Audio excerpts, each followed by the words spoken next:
علیکم ورحمۃ اللہ وبرکاتہ۔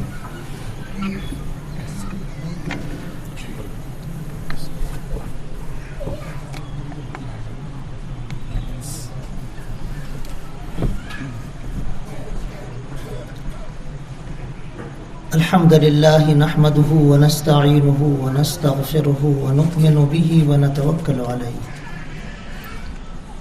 ونعوذ باللہ من شرور انفسنا ومن سیئات اعمالنا من يهده اللہ فلا مضل له ومن يضلل فلا هادی له واشهد ان لا الہ الا اللہ وحدہ لا شریک له واشهد ان سیدنا ونبینا ومولانا محمدا عبدہ ورسولہ اما بعد فاعوذ باللہ من الشیطان الرجیم بسم اللہ الرحمن الرحیم یا ایہا الذین آمنوا کتب علیکم الصیام کما کتب علی الذین من قبلکم لعلکم تتقون وقال رسول اللہ صلی اللہ علیہ وسلم فی آخر یوم من شعبان یا ایہا الناس قد اظلکم شہر عظیم شہر مبارک شہر فیہ لیلۃ خیر من الف شہر جعل اللہ صیامہ فریضہ وقیام لیلہ تطوعا من تقرب فیہ بخصلۃ من الخیر کان کمن ادى فریضة فیما سواه ومن ادى فریضة فیہ کان کمن ادى 70 فریضة فیما سواه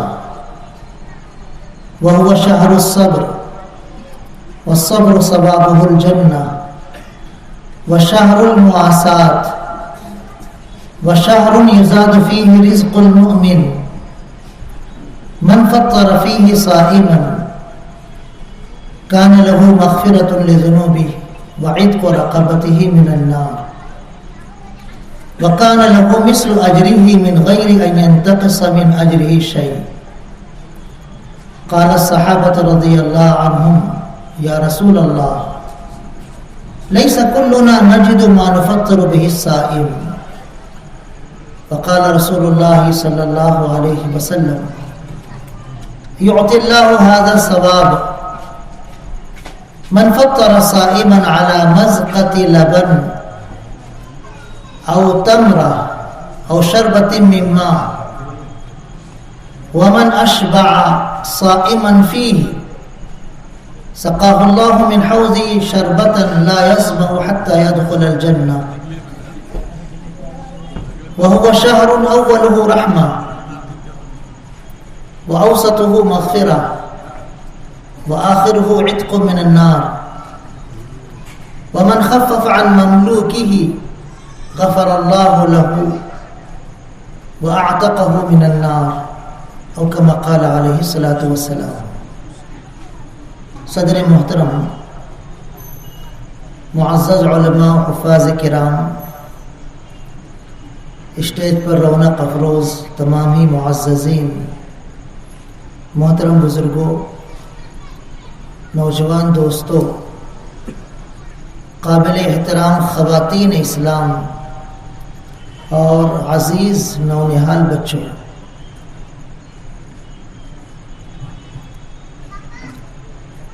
رمضان المبارک کی آمد ہے۔ کرانے کی دکانوں پر چنا، مٹر، تری کا مسالہ، پپڑ اور دوسرے سامانوں کی خریداری زوروں پر ہے۔ بازار میں کھجور کی بھی طلب بڑھ گئی ہے۔ یہ کچھ استقبال رمضان نہیں ہے، یہ کچھ رمضان کی تیاری نہیں ہے۔ رمضان کی تیاری حضور اکرم صلی اللہ علیہ وسلم اس مبارک مہینے شعبان میں اس طرح سے فرماتے تھے کہ تقریباً پورا مہینہ آپ شعبان المبارک کا روزوں میں گزار دیا کرتے تھے۔ ابھی شب برات کے موقع پر نہ جانے کتنے فون آئے تھے، ایک دن کا روزہ ہے کہ 2 دن کا روزہ ہے۔ شب برات کے موقع پر لوگ پوچھ رہے تھے 1 دن کا روزہ ہے کہ 2 دن کا روزہ ہے۔ میں نے لوگوں سے کہا کہ آپ 1 دن 2 دن کا روزہ پوچھ رہے ہو، یہ نہیں پوچھتے کہ حضور اکرم صلی اللہ علیہ وسلم نے شعبان میں کتنے روزے رکھے ہیں۔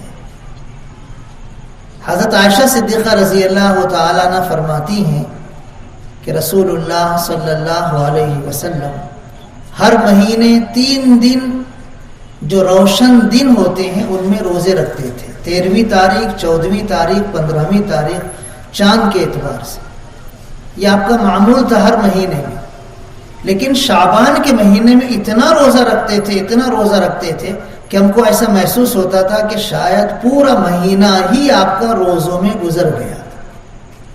یہ ہے رمضان المبارک کی تیاری کہ رمضان میں جو بہت اہم عبادت ہے روزہ، اس سے اپنے مزاج کو ہم آہنگ کرنے کے لیے، موافقت پیدا کرنے کے لیے شعبان ہی سے روزے رکھنے شروع کر دیے جائیں، تاکہ رمضان کے پہلے روزے سے ہی ہمارا مزاج روزہ رکھنے کا ہو جائے۔ رمضان المبارک میں ہمارے ہاں جو رنگ ڈھنگ مسلم محلوں میں نظر آتا ہے، صرف دھولیا ہی میں نہیں، پورے ملک میں، بلکہ شاید پوری دنیا میں،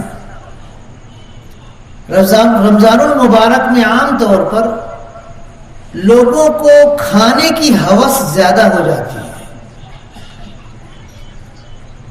عصر کے بعد سے مغرب تک بھجیے، پکوڑے اور دوسرے آئٹمز جو روزہ افطار کے لیے دسترخوان کی زینت بننے والے ہیں، اس کی خریداری میں دکانوں پر دیکھو کیسا جمگھٹا ہوتا ہے،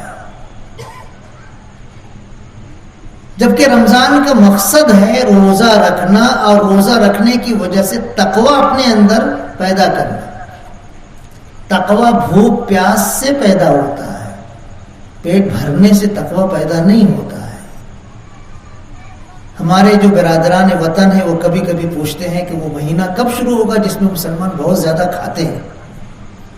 ہمارے برادران وطن کبھی کبھی پوچھتے ہیں کہ وہ مہینہ تمہارا کب شروع ہوگا جس میں مسلمان بہت زیادہ کھاتے ہیں۔ تو ایک عام وبا پھیل گئی ہے، وبا پوری دنیا میں، کہ رمضان میں کھانے پینے کا شوق زیادہ ہو جاتا ہے۔ ٹھیک ہے، اس مہینے میں مسلمان کا رزق بڑھا دیا جاتا ہے، لیکن ہمیں اپنے جسم کی صلاحیت کو پیش نظر رکھ کے کھانا چاہیے۔ اگر کوئی شوگر کے مریض ہیں تو ان کو میٹھا نہیں کھانا چاہیے۔ اگر کسی کا ہاضمہ بگڑا ہے تو چنا اور مٹر نہیں کھانا چاہیے۔ اگر کسی کو کوئی اور جسمانی کمزوری ہے تو وہ ڈاکٹر سے مشورہ کر کے کھائے۔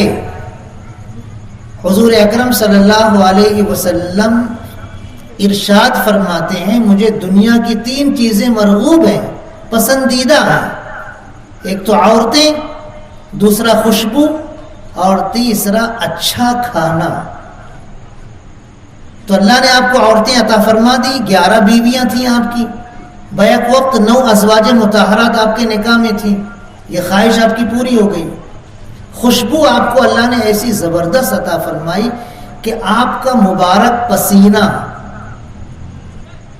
دنیا کے کسی بھی اہم سے اہم، قیمتی سے قیمتی عطر سے بھی زیادہ مہکتا تھا۔ مشک و عنبر کوئی چیز نہیں تھی آپ کے پسینے مبارک کے سامنے، اتنی خوشبو اللہ نے آپ کو عطا فرمائی تھی۔ لیکن کھانے کے بارے میں حضرت عائشہ صدیقہ رضی اللہ تعالی عنہ فرماتی ہیں کہ اللہ کے رسول صلی اللہ علیہ وسلم کے مبارک گھر میں 3 دن مسلسل ایسا گزرتا نہیں تھا کہ ہم پیٹ بھر کے کھا لیتے۔ اگر اللہ کے رسول صلی اللہ علیہ وسلم بہترین سے بہترین کھانا خوب پیٹ بھر بھر کے کھانا چاہتے تو اللہ پاک آپ کی یہ خواہش ضرور پوری فرماتا. لیکن خود حضور اکرم صلی اللہ علیہ وسلم نے ارشاد فرمایا ہے کہ جب کھاؤ تو کھانے کے لیے اس کا خیال رکھو کہ کچھ حصہ تمہارے پیٹ میں پانی کا بھی ہونا چاہیے, کچھ حصہ تمہارے پیٹ میں سانس لینے کا بھی ہونا چاہیے, اور کچھ حصہ کھانے کا ہونا چاہیے.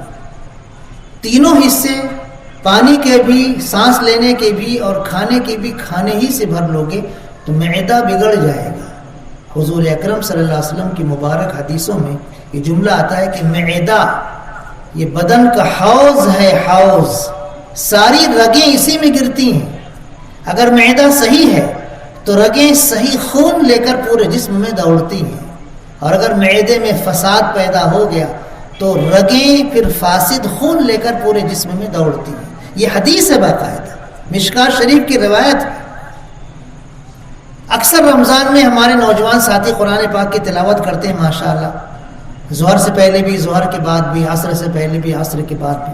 تو پوچھتے ہیں مولانا روزے میں نا مولانا وضو ٹھہرتا نہیں, اور ٹوٹ جاتا, بار بار وضو کرنے کی ضرورت پیش آتی, کیا کرنا, کیسے کرنا. ہم چاہتے ہیں کہ ایک بیٹھک میں 5 پارہ پڑھ ڈالیں, لیکن بار بار وضو ٹوٹتا ہے, بار بار وضو کرنا پڑتا ہے. تو میں نے ایک صاحب سے پوچھا کہ آپ کا رمضانی میں یہ حال ہوتا ہے کیا کہ بار بار روزہ ٹوٹتا ہے, بار بار روزہ ٹوٹتا ہے؟ بولے ہاں, نہ صرف رمضانی میں ایسا ہوتا, سال بھر نہیں ہوتا. تو میں نے کہا سحری کھاتے؟ بولے ہاں کھاتے نا مولانا, وہ تو برکت کا کھانا ہے نا. میں نے کہا کیا کھاتے ہیں سحری میں؟ بولے 2.5 پراٹھا دودھ اور ملائی کے ساتھ. میں نے کہا اللہ کے بندے, آدھا پراٹھا بھی تمہیں ثقیل ہو جائے گا, وزنی اور بوجھل ہو جائے گا. تم 2.5 پراٹھا کھا رہے اور وہ بھی دودھ کے ساتھ, بالائی کے ساتھ. کہاں سے تمہارا معدہ اس کو برداشت کرے گا؟ تم کو کھانے پینے میں لمٹ ہونا چاہیے, اعتدال ہونا چاہیے, تو تمہارا وضو برقرار رہے گا. آپ کبھی تجربہ کر کے دیکھو. ایک سال رمضان میں میرے گھر میں اتفاقاً ایسا ہوا, جمعہ کا دن تھا. جمعہ کے دن کہیں نہ کہیں بیان رہتا ہے. اب جمعہ کا بیان ہے تو خطبہ بھی دو, بیان بھی کرو, نماز بھی پڑھاؤ. یہ سب زور زور سے بولنے والی چیزیں ہیں. اب جمعہ کا دن عجیب اتفاق ہوا, سارے گھر والے سو رہے تھے. جب سائرن بجا پا کر کے سارے گھر والے ہڑبڑا کے اٹھے, ایک دم بوکھلا کے.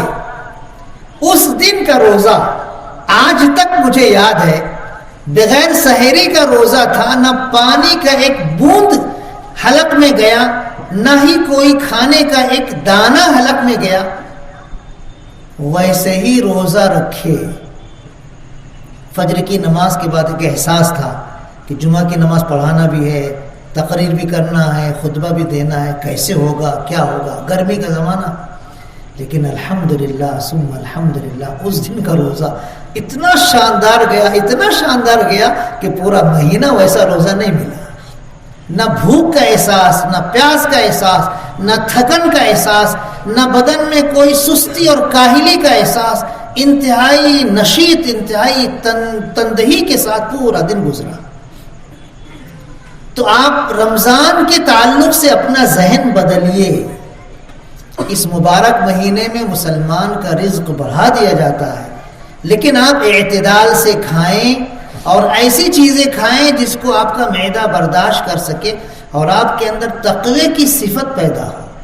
افطار میں بھی کھجور کھا لیں, پانی پی لیں, آپ کا افطار ہو گیا. جماعت سے نماز پڑھ لیں, نماز کے بعد جو بھی ہلکا پھلکا کھانا ہے کھانا کھا لیجیے. تو تراویح میں انشاءاللہ آپ کو ذرہ برابر تھکن کا احساس نہیں ہوگا. افطار میں تھوڑا سا کھائیں, زیادہ نہ کھائیں, افطار کے بعد تھوڑا سا کھائیں, زیادہ نہ کھائیں, تو انشاءاللہ تراویح میں آپ کو بوجھل پن محسوس نہیں ہوگا اور 20 رکعت آرام سے آپ کھڑے ہو کر پڑھ لیں گے. ورنہ شکایت ہوگی امام صاحب بہت لمبی لمبی پڑھا رہے, بہت ہی لمبی لمبی پڑھا رہے, ٹنگڑے تو ڈال رہے, کیا کرنا. ارے امام صاحب کے بولو بے, بولو نا بے, کیا کر رہے نہیں. امام صاحب بیچارے اپنی رفتار سے پڑھا رہے ہیں, لیکن بولتے ہیں رکوع بھی لمبا کر رہے ہیں، سجدہ بھی لمبا کر رہے ہیں، قاعدہ بھی لمبا کر رہے ہیں. ارے اتحیات پڑھ کے سلام پھیر لینا چاہیے نا جلدی سے، نماز تو ہو جائیں گے نا. یہ جو خیالات پیدا ہوتے ہیں تراویح کو ہلکا کرنے کے لیے، تراویح کو مختصر کرنے کے لیے اور تھکن کو دور کرنے کا ایک علاج ہم ڈھونڈتے ہیں تراویح میں، یہ افطار کے وقت یا افطار کے بعد زیادہ کھانے کی وجہ سے ہوتا ہے. ہم اعتدال سے کھائیں تو انشاءاللہ یہ تکلیف نہیں ہوگی. اور تراویح پڑھنے کے بعد بھی اگر آپ کو بھوک کا احساس ہے تو وہ بھی ہلکا پھلکا آپ کھائیے، زیادہ بہت زیادہ وزنی چیزیں نہ کھائیے، کیونکہ سحری کھانا واقعی برکت کا کھانا ہے. حضور اکرم صلی اللہ علیہ وسلم نے ارشاد فرمایا تسحروا فإن فی السحور برکہ، او کما قال علیہ الصلوۃ والسلام. سحری کھاؤ کیونکہ سحری کھانے میں برکت ہے. تو سحری کا کھانا شوق سے ہونا چاہیے. اگر آپ افطار میں تھوڑا کھائیں گے تو انشاءاللہ سحری کھانے کے وقت آپ کو بھوک کا احساس رہے گا اور اس وقت آپ انشراح کے ساتھ کھائیں گے. اس وقت بھی زیادہ مت کھانا، اعتدال ہی سے کھانا. تو انشاءاللہ دن بھر آپ کا وضو کافی لمبے وقت کے لیے برقرار رہے گا. نمازوں میں بھی آپ کو مزہ آئے گا. لمبی رکعتوں میں آپ قرآن پڑھو گے، آپ کو محسوس نہیں ہوگا کہ آپ اتنی لمبی رکعت کیسے کہ پڑھ لی. حفاظ قرآن آپ دیکھو مسجدوں میں جو تراویح پڑھاتے ہیں ماشاءاللہ، ایک رکعت میں پاؤ پارا پڑھ لیتے ہیں، ایک رکعت میں آدھا پارا پڑھ لیتے ہیں. نفل نمازوں میں اور سنت مؤکدہ نمازوں میں ظہر سے پہلے، ظہر کے بعد، عصر سے پہلے، مغرب کے بعد جو سنتیں پڑھتے ہیں، عام طور پر حفاظ قرآن جو تراویح پڑھاتے ہیں لمبی رکعتیں پڑھتے ہیں اور ان کو احساس نہیں ہوتا، آسانی سے پڑھ لیتے ہیں.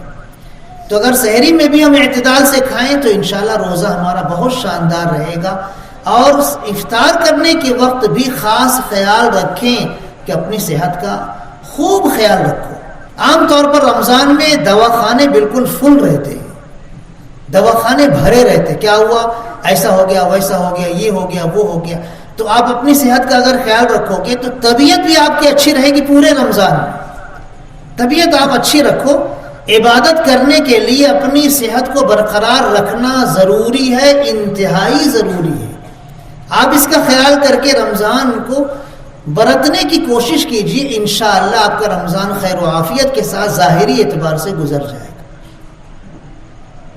حضور اکرم صلی اللہ علیہ وسلم نے شعبان کے آخری دن جو خطبہ دیا تھا اس میں آپ نے ارشاد فرمایا تھا، لوگوں تم پر ایک بہت عظیم اور بہت برکتوں والا مہینہ سایہ فگن ہوا ہے. عبارت دیکھو کتنی پیاری ہے، جملہ دیکھو کتنا شاندار ہے.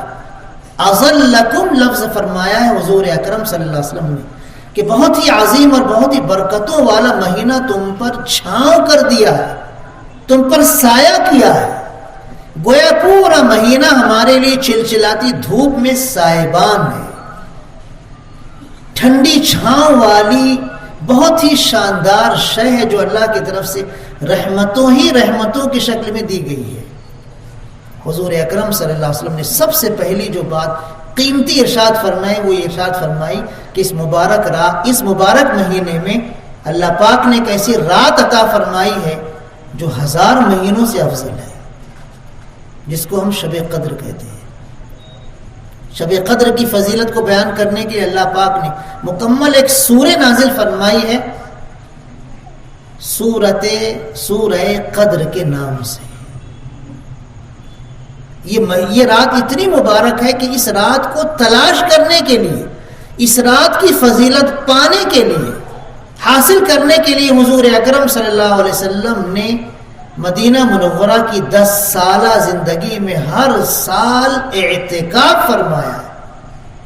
شب قدر کو حاصل کرنے کے لیے اعتکاف فرمایا ہے. یہ شب قدر حضور اکرم صلی اللہ علیہ وسلم کو بتائی گئی تھی اور آپ خوشی صحابہ کرام رضی اللہ عنہ کے مجمع میں آئے تھے بتانے کے لیے، دیکھو فلاں رات شب قدر ہوتی ہے، یہ اتنی قیمتی رات ہے کہ اس میں عبادت کرو گے تو 1000 مہینوں سے بھی زیادہ عبادت کرنے کا ثواب تمہیں مل جائے گا. اور اس مبارک رات میں حضرت جبریل علیہ السلام فرشتوں کو لے کر دنیا میں نازل ہوتے ہیں اور وہ رات مکمل طور پر سلامتی ہی سلامتی ہوتی ہے. اس میں کسی بھی قسم کا شر و فساد ذرہ برابر بھی نہیں ہوتا. اور سورج ڈوبنے کے بعد سے صبح صادق تک اس مبارک رات کی برکتیں قائم رہتی ہیں. ایسا نہیں کہ آخری تہائی رات میں یہ برکتیں ظاہر ہوں، نہیں، بلکہ پوری رات برکتیں ہی برکتیں ہوتی ہیں. حضور اکرم صلی اللہ علیہ وسلم خوشی خوشی آئے تھے بتانے کے لیے، لیکن دو صحابی رضی اللہ تعالی عنہ آپس میں جھگڑ رہے تھے.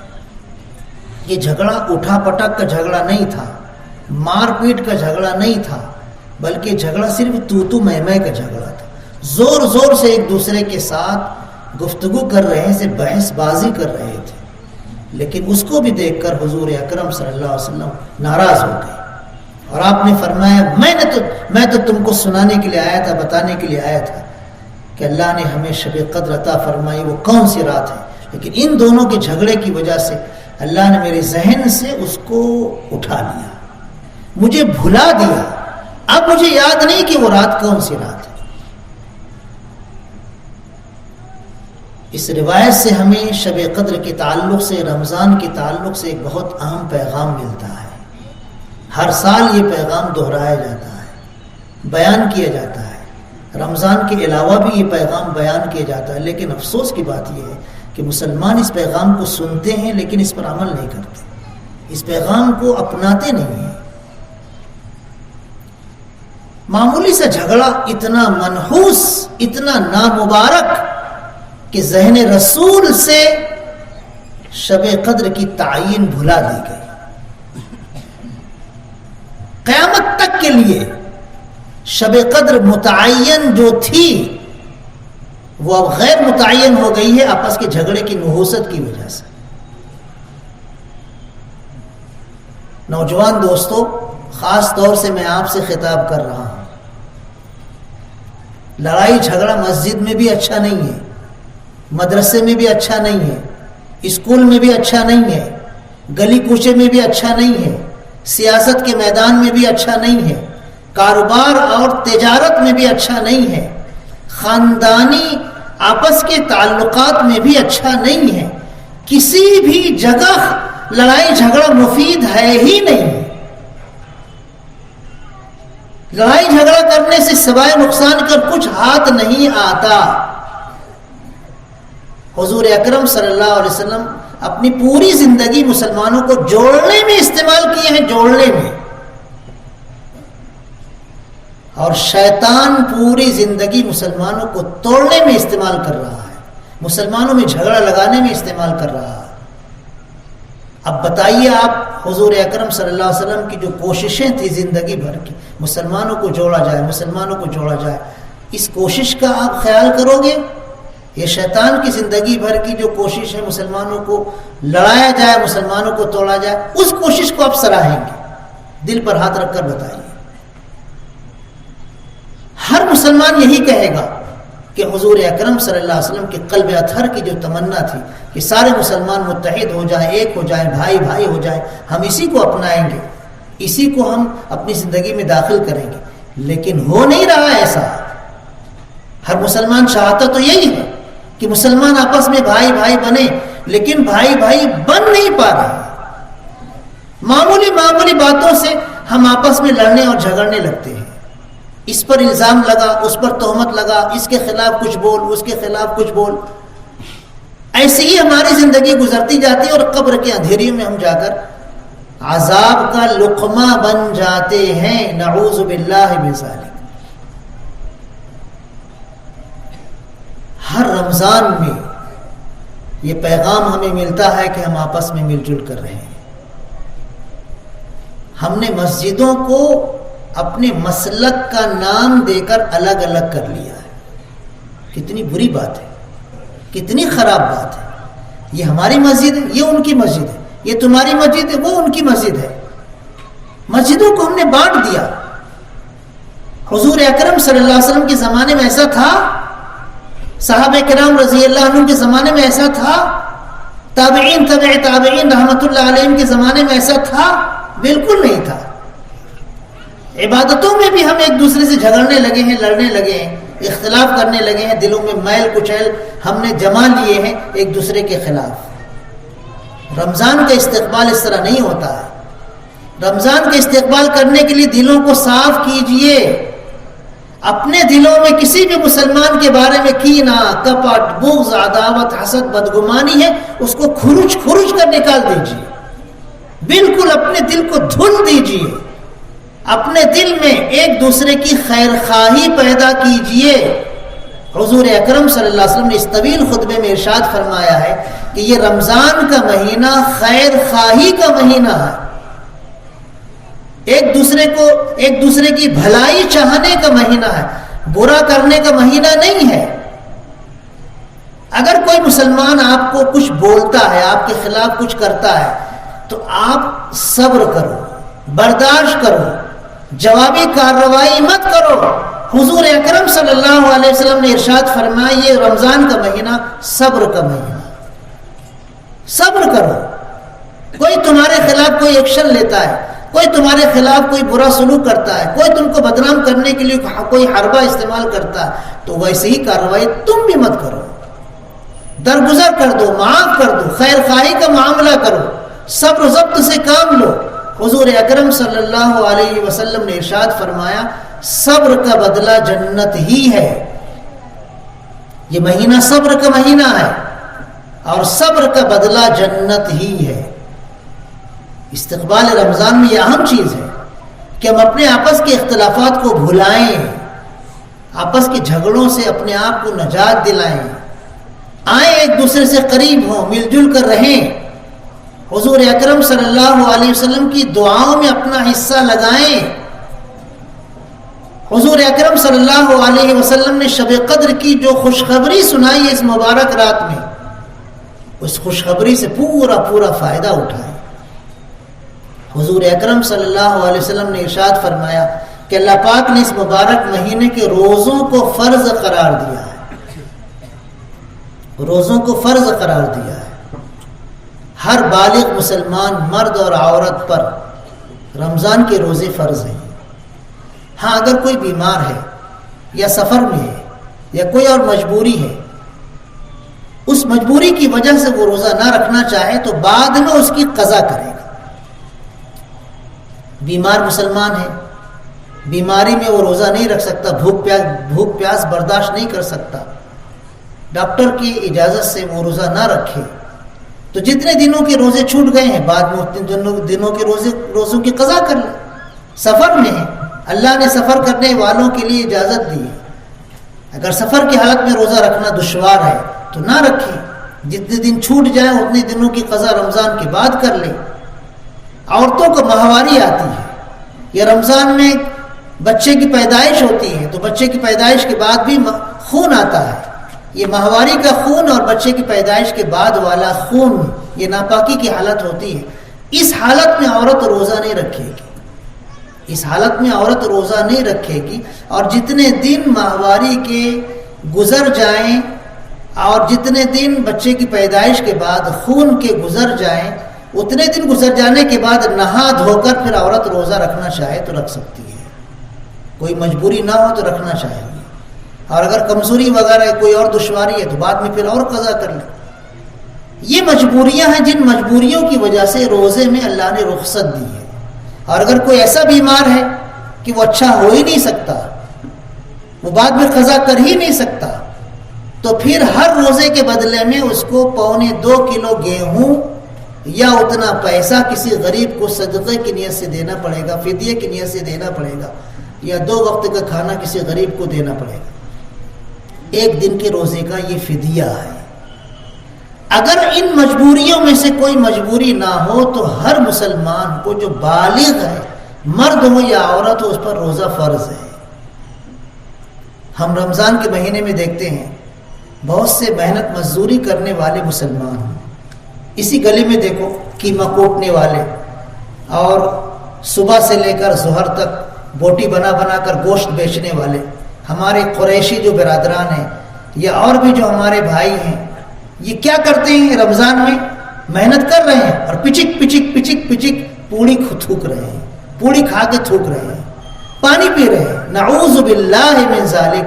ہٹے کٹے نوجوان ہیں، کوئی بیماری نہیں، کوئی زیادہ عمر کی مجبوری نہیں، صرف مجبوری کیا ہے کہ محنت کر رہے ہیں، کہاں سے روزہ رکھیں گے، کیسے روزہ رکھیں گے؟ تو رمضان میں سب کے سامنے پوڑی کھاتے ہیں، سب کے سامنے پانی پیتے ہیں، یہ رمضان کی بے حرمتی ہے، بے عزتی ہے۔ ایک گنہگار سے گنہگار مسلمان کے لیے بھی رمضان کی بے حرمتی جائز نہیں ہے۔ ان کو چاہیے کہ وہ کوشش یہ کریں کہ کم محنت کریں اور روزہ رکھیں۔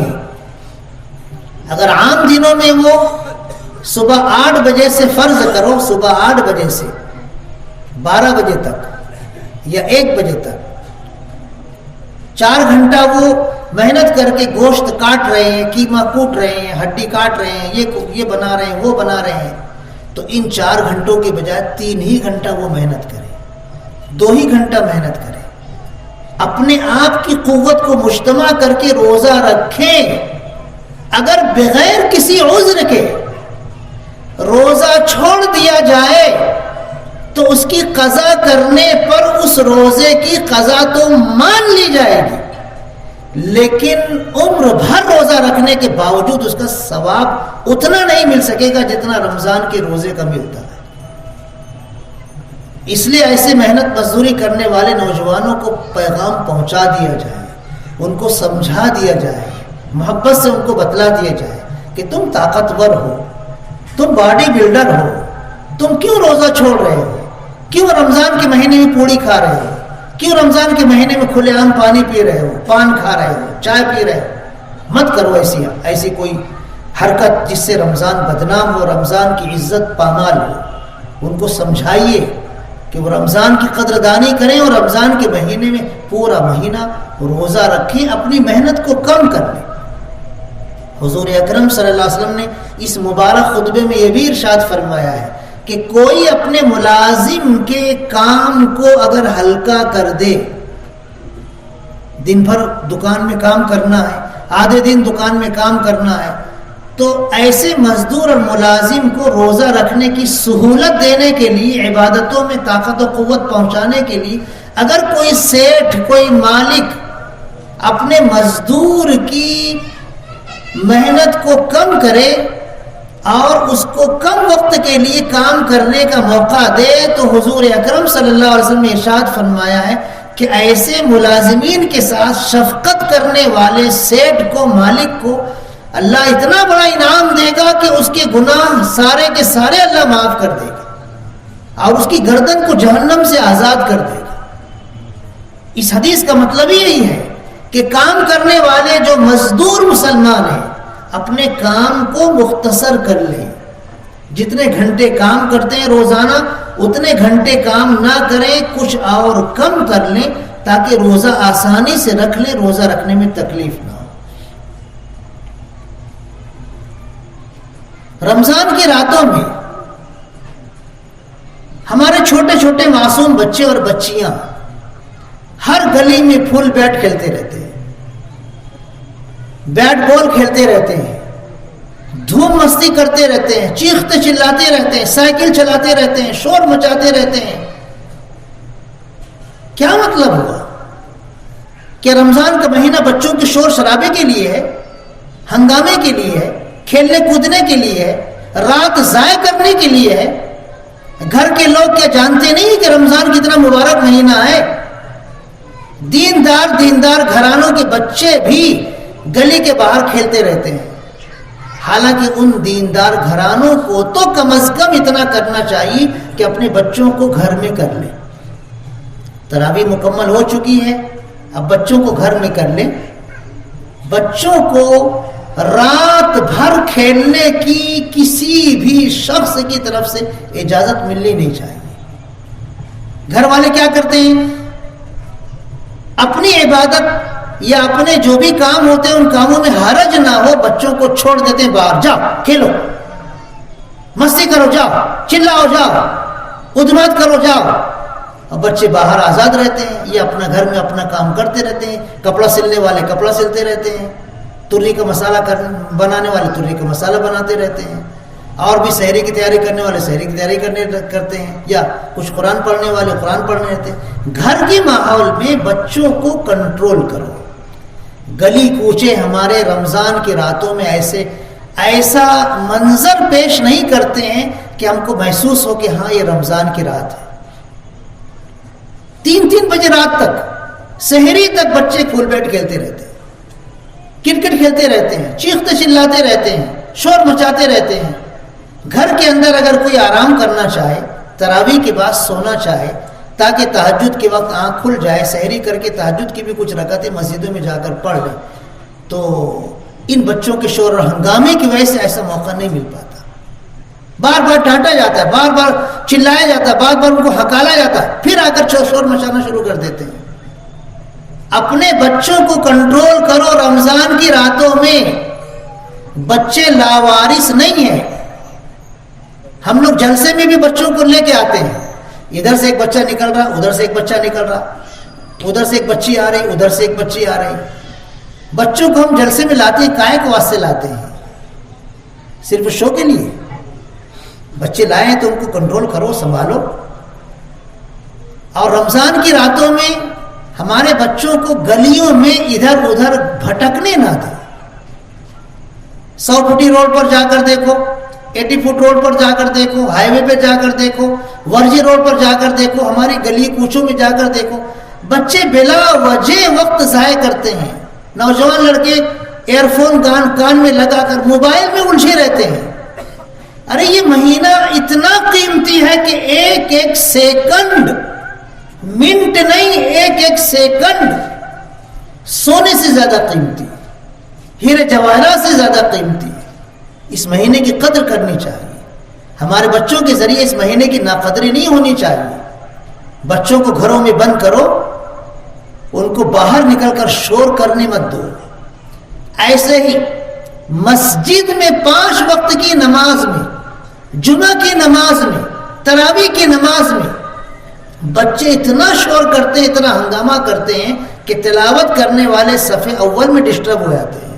صف اول میں بڑی بڑی کشادہ مسجدوں میں صف اول میں ممبر کے پاس تلاوت کرنے والوں کو تلاوت کرنے میں حرج محسوس ہوتا ہے بچوں کے شور ہنگامے کی وجہ سے. مسجدوں میں چلاہٹ ہوتی ہے. آپ مرکز مسجد میں جا کر دیکھو، دوسرے منزلے پر، تیسرے منزلے پر باقاعدہ بچے کرکٹ کھیلتے ہیں مسجد میں. نیچے تلاوت ہو رہی ہے، بہت سارے نوجوان تلاوت کر رہے ہیں، صبح 10 بجے، 11 بجے، 11:30 بجے، 12 بجے، اور ہمارے بچے اوپر دوسرے منزلے پر، تیسرے منزلے پر کرکٹ کھیل رہے ہیں. مسجد کے اوپری حصے میں اس طرح دھڑلنے سے بچوں کا کرکٹ کھیلنا، یہ ہماری انتہائی بد نظمی کی علامت ہے کہ ہمارے اندر نظم و نسق ہے ہی نہیں. ہم اپنے بچوں کو کنٹرول کر ہی نہیں سکتے. بچوں کی امانت آپ کے کاندھوں پر ہے. اس امانت کو انجام دیجئے صحیح سلیقے سے، امانت داری کے ساتھ، ورنہ اللہ پوچھ لے گا کہ میں نے تمہیں بیٹا دیا تھا، میں نے تمہیں بیٹی دی تھی، تم نے اس کی دینی تربیت کی تھی، اس کو دیندار بنایا تھا؟ کیا جواب دو گے؟ ہمارے بچے دیندار نہیں رہتے ہیں، بڑے ہونے کے بعد کچھ سدھر جاتے ہیں، بات الگ ہے، لیکن بچپن کی زندگی میں ہمارے بچے دینی معاشرے کے بچے معلوم نہیں ہوتے. ہم کو چاہیے کہ بچوں کو مسجدوں میں بھیجنے سے پہلے مسجدوں کے آداب سکھائیں. مسجد کیا ہے؟ مسجد اللہ کا گھر ہے. حضور اکرم صلی اللہ علیہ وسلم مسجد میں مکمل طور پر نگرانی کیا کرتے، کون آ رہا ہے، کون جا رہا ہے، کیا کر رہا ہے، کیا نہیں کر رہا ہے. حضور اکرم صلی اللہ علیہ وسلم محسوس کرتے تھے کہ اگر یہ مسجد کی کوئی ایسی حرکت کر کے مسجد کے احترام کو پامال کر رہا ہے تو آپ محبت سے سمجھاتے تھے، مسجد کا احترام اس کو بتلاتے تھے. تو رمضان میں خاص طور پر بچوں کو مسجد اگر بھیجنا ہے تو مسجدوں کا احترام انہیں سمجھاؤ. مسجد میں ادب سے وہ نماز پڑھیں، مسجد میں ادب سے وہ تلاوت کریں، مسجد میں ادب سے وہ وضو خانے پر رہیں، اوپر کے حصے میں رہیں، کوئی شور ہنگامہ نہ کریں. آپ اپنے بچوں کو اپنے ساتھ رکھو نا. کیوں ایسے ہی چھوڑ دیتے ہو لاوارث اپنے بچوں کو؟ بچوں کو اپنے پاس رکھو، اپنی نگرانی میں اپنی نگاہوں کے سامنے رکھو. مسجد میں لے جاتے ہو تو بھی وہ تمہاری نگاہوں کے سامنے رہنے چاہیے. بچے ہمارے مسجد میں جاتے ہیں نا، بہت اچھی بات ہے. نماز پڑھ رہے ہیں نا، بہت اچھی بات ہے. قرآن کی تلاوت کر رہے ہیں، بہت اچھی بات ہے، لیکن ہمارے بچے ہماری نگاہوں میں رہنے چاہیے، مسجد میں بھی، خاص طور سے رمضان میں۔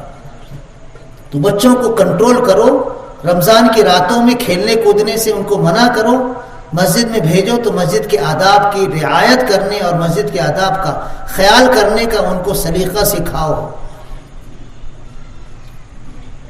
ہماری محترم ماں اور بہنوں کو کنٹرول کرو، پردے کا اہتمام ہونا چاہیے۔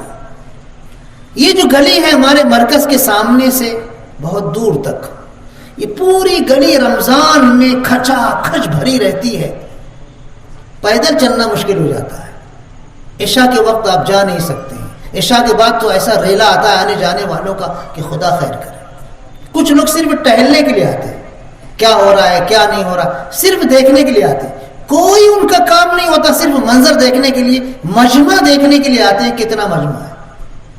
آپ کو کوئی ضرورت ہے کوئی سامان خریدنا، ٹھیک ہے، آپ لنگی لے لو، بنیان لے لو، ٹوپی لے لو، مسواک لے لو، جو آپ کی ضرورت ہے میڈیکل سے آپ دوا لے لو، کچھ اور ضرورت ہے وہ لے لو، چلے جاؤ اپنے گھر۔ کیوں وقت ضائع کرتے ہو؟ رمضان میں مسلمانوں کو وقت ضائع کرنے کی انتہائی بری لت پڑ چکی ہے، جبکہ رمضان کا مہینہ تو اتنا اہتمام والا مہینہ ہے کہ اس مہینے میں خاص طور پر پورے سال کی قوت ذہنی اور جسمانی ہم کو یکجا کر کے استعمال کرنا چاہیے۔ پورے سال کی ذہنی قوت بھی اور جسمانی قوت بھی یکجا کر کے رمضان میں استعمال کرنا چاہیے۔ حضور اکرم صلی اللہ علیہ وسلم کا رمضان کیسا ہوتا تھا؟ اللہ کے رسول صلی اللہ علیہ وسلم رمضان کے مہینے میں حضرت جبریل علیہ السلام تشریف لاتے تھے اور آپ ان کے ساتھ دور کرتے تھے قرآن کریم کا۔ آپ قرآن کریم پڑھ کر سناتے تھے، حضرت جبریل علیہ السلام آپ کو قرآن کریم پڑھ کر سناتے تھے، تو آپ کی سخاوت اتنی زیادہ ہو جاتی تھی، اتنی زیادہ ہو جاتی تھی جیسے ہوا چل رہی ہے۔ رمضان میں آپ کی سخاوت اتنی زیادہ ہو جاتی تھی قرآن کریم کے دور کرنے کی وجہ سے حضرت جبریل علیہ السلام کے ساتھ۔ سوچنے کی بات ہے، ہم جو قرآن پڑھتے ہیں نا، یہ معمولی عبادت نہیں ہے۔ قرآن پڑھنے والے کو حضور اکرم صلی اللہ علیہ وسلم نے ارشاد فرمایا کہ اگر قرآن پڑھنے والا قرآن پر عمل کر رہا ہے، پڑھ بھی رہا ہے، عمل بھی کر رہا ہے، تو اس کی مثال تو رنجبین پھل کی طرح ہے۔ ایک پھل ہوتا ہے بہت میٹھا اور بہت خوشبودار، لذیذ بھی بہت اور خوشبودار بھی بہت۔ تو تلاوت کرنے والا مسلمان جو تلاوت بھی کر رہا ہے اور قرآن کے مطابق زندگی بھی گزار رہا ہے، اس کی مثال اس شاندار مہکنے والے لذیذ پھل کی طرح ہے، خوشبو بھی ہے اور لذت بھی ہے۔ اور جو مسلمان صرف تلاوت کرتا ہے، عمل نہیں کرتا، اس کی مثال پھول کی طرح ہے کہ مہک تو ہے اس کے اندر قرآن کی تلاوت کی وجہ سے، لیکن عمل نہ کرنے کی وجہ سے لذت نہیں ہے۔ قرآن کی تلاوت خوشبو پیدا کرتی ہے اور قرآن پر عمل کرنے سے انسان کی شخصیت لذیذ ہوتی ہے، مفید ہوتی ہے۔ اور جو مسلمان قرآن کی تلاوت نہیں کرتا یا کم کرتا ہے لیکن عمل کرتا ہے، تو اس کی مثال حضور اکرم صلی اللہ علیہ وسلم نے کھجور کی طرح بیان فرمائی کہ خوشبو نہیں ہے اس میں لیکن لذیذ ہے، لذت ہے، ذائقہ ہے، مفید ہے۔ اور جو مسلمان قرآن کی تلاوت بھی نہیں کرتا، عمل بھی نہیں کرتا، ہے مسلمان لیکن قرآن کی تلاوت بھی نہیں کرتا، عمل بھی نہیں کرتا، اس کی مثال حضور اکرم صلی اللہ علیہ وسلم فرمایا حنظل کی طرح۔ حنظل ایک کڑوا پھل ہوتا ہے، انتہائی بدبودار، کہ اس میں کوئی خوشبو بھی نہیں، اس کا کوئی ذائقہ بھی نہیں۔ تو قرآن کی تلاوت ہم کرتے ہیں، بہت اچھی بات ہے، لیکن قرآن کی تلاوت کرنے کا حق ادا کرنا چاہیے اور اس پر عمل کرنے کی کوشش کرنا چاہیے۔ قرآن کی تلاوت پر عمل کرنے کا مطلب ایک یہ بھی ہے کہ ہم سال بھر قرآن کی تلاوت کرتے رہیں۔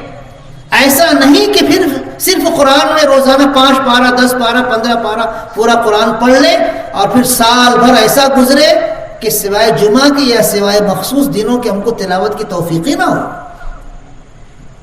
خوب تلاوت کرو، رمضان میں اتنی تلاوت کرو، اتنی تلاوت کرو کہ آپ کا اوڑھنا بچھونا تلاوت ہی ہو جائے۔ لیکن رمضان کے بعد بھی تلاوت کی لذت اور چاشنی آپ کی زندگی میں رہنا چاہیے۔ سال بھر تلاوت کرتے رہو، چاہے 5 پارہ روز پڑھو، لیکن پڑھو، روز پڑھو، روز پڑھو، روز پڑھو۔ رمضان میں ہم زکوٰۃ دیتے ہیں، صدقہ و خیرات دیتے ہیں، بہت اچھی بات ہے۔ حضور اکرم صلی اللہ علیہ وسلم تو رمضان میں اتنی سخاوت فرماتے تھے کہ اتنی سخاوت کا تصور بھی نہیں کیا جا سکتا۔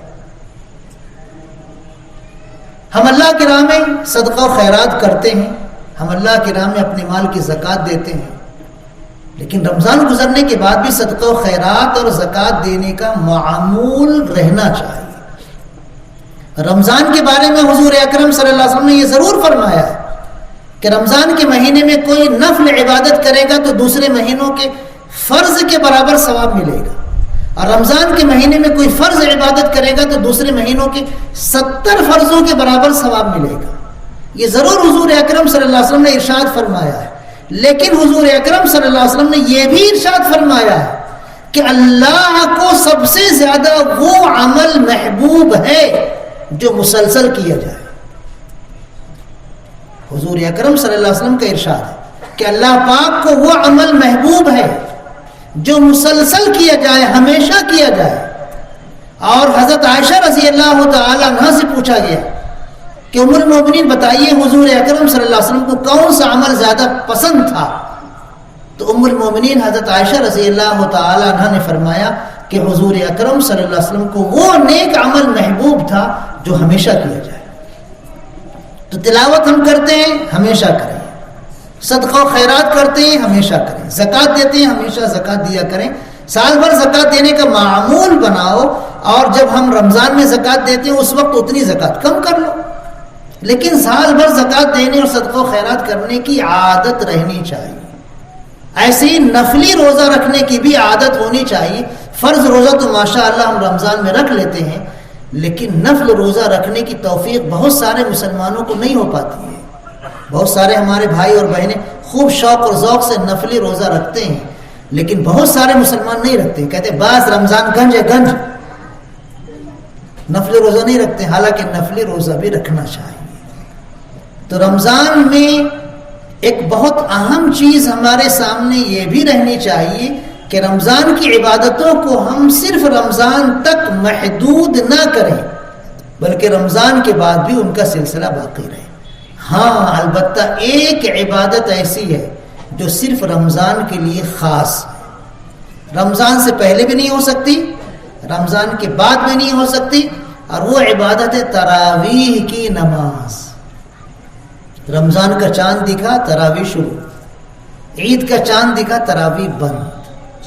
یہ اللہ کی طرف سے مخصوص ہم کو تحفہ ملا ہے رمضان کی مبارک مہینے میں، تراویح کی نماز کی شکل میں۔ تو ہم کو تراویح کا اہتمام کرنا چاہیے، اور عورتیں اپنے گھروں میں 20 رکعت پڑھنے کی اگر کوشش کرتی ہیں، چاہے کھڑے ہو کر پڑھیں چاہے بیٹھ کر پڑھیں، تراویح وہ پڑھیں۔ اور ہمارے نوجوان دوست بھی اور ہمارے بزرگ حضرات بھی کوشش کریں کہ مسجد میں کھڑے ہو کر تراویح کی نماز پڑھیں۔ نفل ہے تراویح کی نماز، سنت مؤکدہ ہے تراویح کی نماز، فرض یا واجب نہیں ہے، بیٹھ کر بھی پڑھ سکتے ہیں، لیکن کوشش یہ کریں کہ ہم کھڑے ہو کر پڑھیں۔ اگر کھڑے ہو کر نہیں پڑھ سکتے تو بیٹھ کر پڑھ لیں، لیکن پہلی کوشش ہماری یہ ہونی چاہیے کہ ہم کھڑے ہو کر پڑھیں۔ اور تراویح کی نماز میں شوق ہونا چاہیے، جی لگاؤ، تراویح کی نماز میں جی لگاؤ۔ ابھی ہمارے یہاں اسکولوں میں جلسے ہوتے ہیں 11 بجے رات تک، اس میں میوزک بھی ہوتی رہتی ہے۔ میوزک ابھی کل ہی کی بات ہے، ہمارے اسکول میں بچوں کا پروگرام ہو رہا ہے، بچے تقریر کر رہے ہیں، بچے نعت پڑھ رہے ہیں، بچے حمد پڑھ رہے ہیں، وہ جو بھی پروگرام کر رہے ہیں اس میں میوزک کی آواز بھی آ رہی ہے۔ کہاں سے آ رہی ہے؟ ارے حضور اکرم صلی اللہ علیہ وسلم نے گانے بجانے کے آلات کو حرام قرار دیا، حرام حرام حرام۔ اور ہمارے اسکولوں کے ثقافتی پروگراموں کو اس کے بغیر مکمل سمجھا ہی نہیں جاتا۔ یہ پروگرام 11 بجے تک ہمارے بچے، ہماری خواتین اور محلے کے لوگ سنتے رہے شوق و ذوق سے۔ میں آپ سے پوچھتا ہوں، کیا مغرب بعد سے 11 بجے تک تراویح اگر آپ کو پڑھنے کے لیے کہا جائے پڑھو گے؟ نہیں پڑھیں گے، 1 گھنٹہ تو مشکل ہو جاتا ہے۔ تو جو ذوق و شوق میوزک سننے کا ہمارا ہے، نعوذ باللہ من ذالک، کیا وہ قرآن سننے سے زیادہ ہے؟ کتنی شرم کی بات ہے۔ ہم ثقافتی پروگرام تو گھنٹوں شوق سے دیکھتے ہیں، گھنٹوں شوق سے سنتے ہیں اسکولوں کے، اور تراویح کی نماز میں قرآن پڑھنے میں ہمیں جان بھی آتی ہے، ذرا سا 5 منٹ دیر ہوتی ہے، 10 منٹ دیر ہوتی ہے، تراویح والے بدلو، اگلے سال دوسرا لاؤ۔ کچھ مسجدوں میں تو باقاعدہ رول بنا لیا گیا، رول کہ نئے حافظ لاؤ تراویح پڑھانے کے لیے تاکہ نیا ذائقہ ملتا رہے۔ اب وہ کیسا بھی پڑھائے، یعلمون تعلمون کیسا بھی پڑھائے، 4 لقمہ لگے کہ 10 لقمہ لگے کہ 20 لقمہ لگے، صحیح پڑھیں غلط پڑھیں، نیا لاؤ۔ ارے جو تجربہ کار اچھا پڑھنے والے، تراویح کی نمازوں میں اچھا پڑھنے والے حافظ ہیں، ان کے پیچھے پڑھو نا۔ کیوں یہ رول بنا لیے اور اصول بنا لیے کہ ہر سال نیا لائیں گے؟ اب ظاہر بات ہے نیا حافظ آئے گا تو وہ کیا تجربہ کار حافظ کی طرح تراویح پڑھائے گا؟ تراویح کے تعلق سے ہمارے ذہن میں ایک عجیب غلط خیالات وسوسوں کی شکل میں پھیل گئے ہیں کہ ہم تراویح کے پڑھانے والے امام کے تعلق سے اپنا ذہن صحیح نہیں رکھتے ہیں۔ اچھا حافظ تراویح کے لیے ہونا چاہیے۔ حضرت عمر رضی اللہ تعالیٰ عنہ کے مبارک زمانے میں جب مسجد نبوی میں تراویح کے لیے امام انہوں نے متعین کیا تھا تو صحابہ کرام رضی اللہ عنہ میں سب سے اچھے حافظ، سب سے عمدہ قاری، سب سے عمدہ عالم جو تھے حضرت ابی ابن کعب رضی اللہ تعالیٰ عنہ کو انہوں نے مسجد نبوی میں امامت کے لیے طے کیا تھا تراویح کی نماز کے لیے۔ حالانکہ اور بہت سارے جید حافظ قرآن اور جید قاری قرآن اور جید عالم قرآن مدینہ منورہ میں موجود تھے، لیکن حضرت عمر رضی اللہ تعالی عنہ نے حضرت ابی ابن کعب رضی اللہ عنہ کو امامت کے لیے متعین کیا تھا اور وہی تراویح کی نماز پڑھاتے تھے۔ تو تراویح کی نماز پڑھانے کے لیے ہمارے نوجوان بچوں کو جو نئے حافظ ہو رہے ہیں ان کو بھی موقع ملنا چاہیے تاکہ ان کی بھی ریہرسل ہو، پریکٹس ہو، ان کو بھی پڑھانے کا حوصلہ ملے۔ لیکن جو مسلسل پڑھا رہے ہیں، مستقل پڑھا رہے ہیں، ان کو پڑھانے دینا چاہیے۔ اور نوخیز جو ہمارے حافظ ہیں، نو تجربہ کار جو ہمارے حافظ ہیں، ان کو ہم ضمنی طور پر موقع دیں۔ ایسا نہیں کہ نہ موقع نہیں دینا چاہیے، ضمنی طور پر ان کو موقع دیں تاکہ ان کی بھی پریکٹس ہو، ان کی بھی تمرین ہو، ان کی بھی ممارست ہو، اور جو تجربہ کار حافظ ہیں وہ بھی پڑھاتے رہیں۔ لیکن تراویح کی نماز میں اگر دیر ہو تو اس کو برداشت کرنا چاہیے۔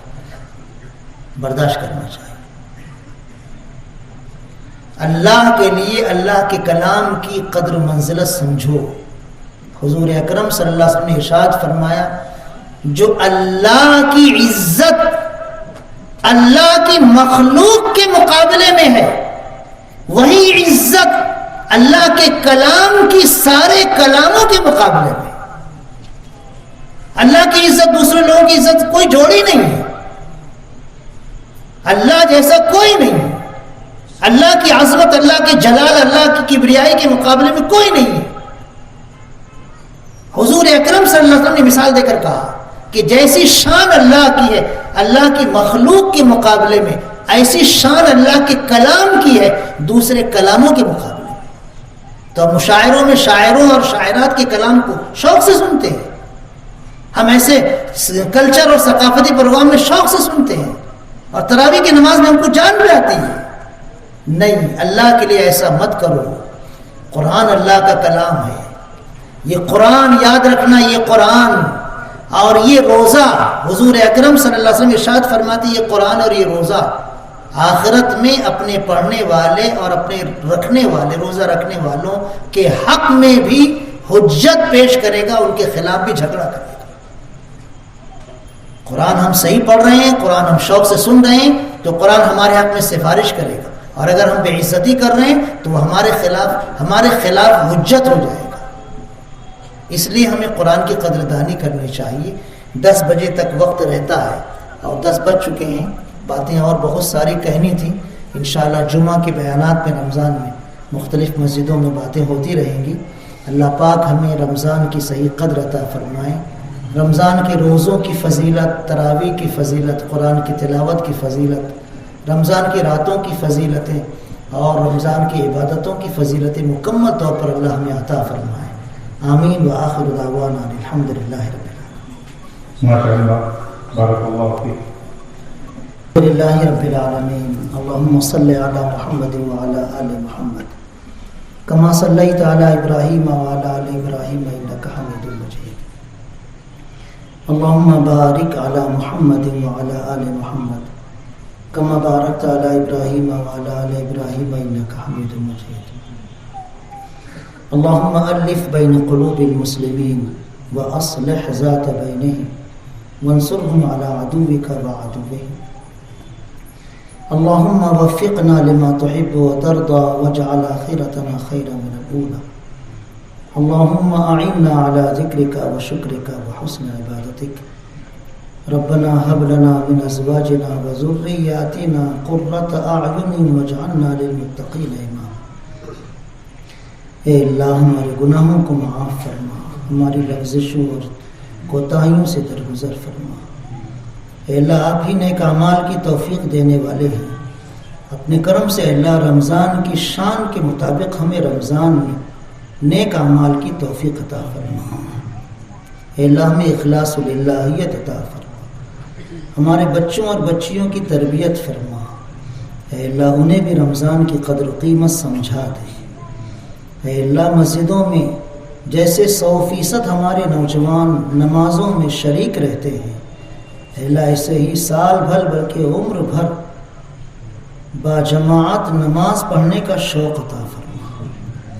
اے اللہ ہمارے نوجوان ساتھی، ہمارے بزرگ رمضان میں دن بھر تقریباً قرآن پڑھتے رہتے ہیں، اے اللہ اپنے کلام مقدس کی تلاوت کا صحیح ذوق و شوق ہم سب کو عطا فرما، سال بھر تلاوت کرنے کی رغبت اور لذت عطا فرما۔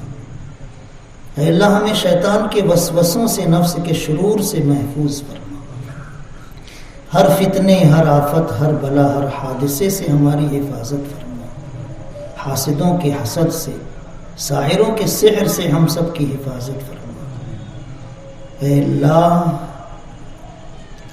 شب قدر جیسی دولت آپ نے عطا فرمائی ہے، اپنے کرم سے ہم سب مسلمانوں کو عطا فرما۔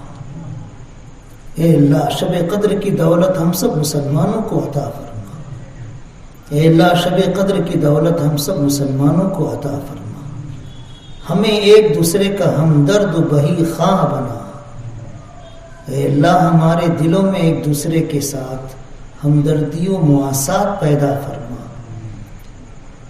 ہمارے دلوں میں کسی بھی مسلمان کے بارے میں کینہ، کپٹ، بغض، عداوت، حسد اور بدگمانی نہ رہے۔ کسی بھی مسلمان کے دل میں ہمارے بارے میں کینہ، کپٹ، بغض، عداوت، حسد اور بدگمانی نہ رہے۔ اے اللہ ہم سب مسلمانوں کو ایک اور نیک بنا، ہمارے سارے اختلافات و جھگڑوں کو ختم فرما۔ اے اللہ آپ ہی دلوں کے مالک ہیں، آپ نے اپنے کرم سے انصار و مہاجرین صحابہ کرام رضی اللہ عنہم کو بھائی بھائی بنایا تھا۔ اے اللہ آج بھی وہ قدرت آپ کی باقی ہے، اپنے کرم سے، اپنی قدرت سے ہم سب مسلمانوں کو بھائی بھائی بنا دیں۔ جو مسلمان بیمار ہیں، روزہ نہیں رکھ سکتے، اے اللہ انہیں طاقت و قوت عطا فرما، شفاء کامل دائم عاجل، صحت کاملہ دائمہ عاجلہ مستمرہ عطا فرما، کہ وہ عافیت کے ساتھ روزہ رکھ لیں۔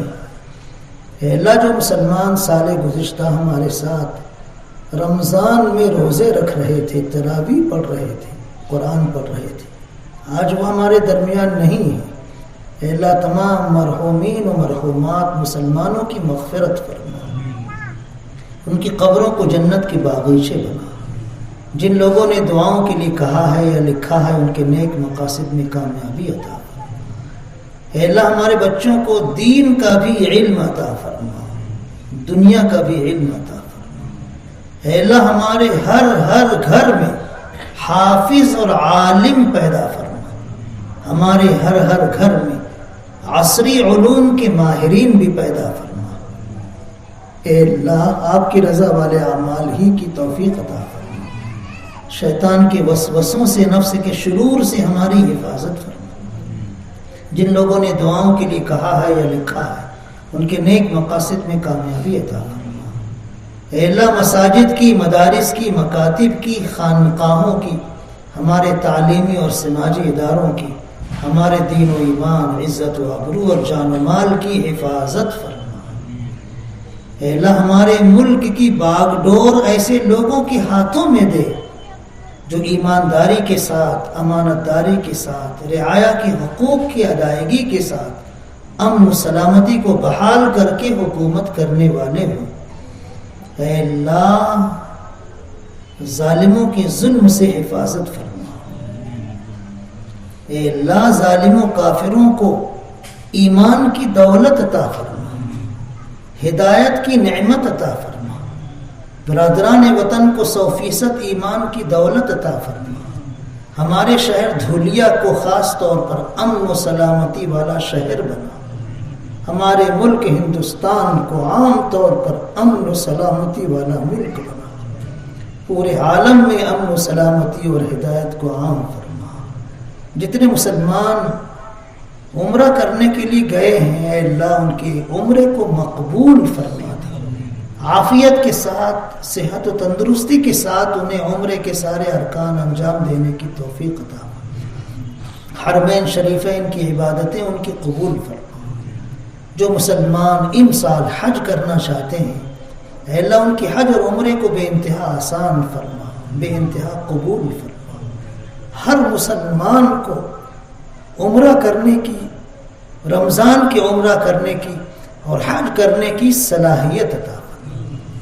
ہر مسلمان کو عمرہ کرنے اور حج کرنے کی دولت اور فضیلت و نعمت عطا فرما۔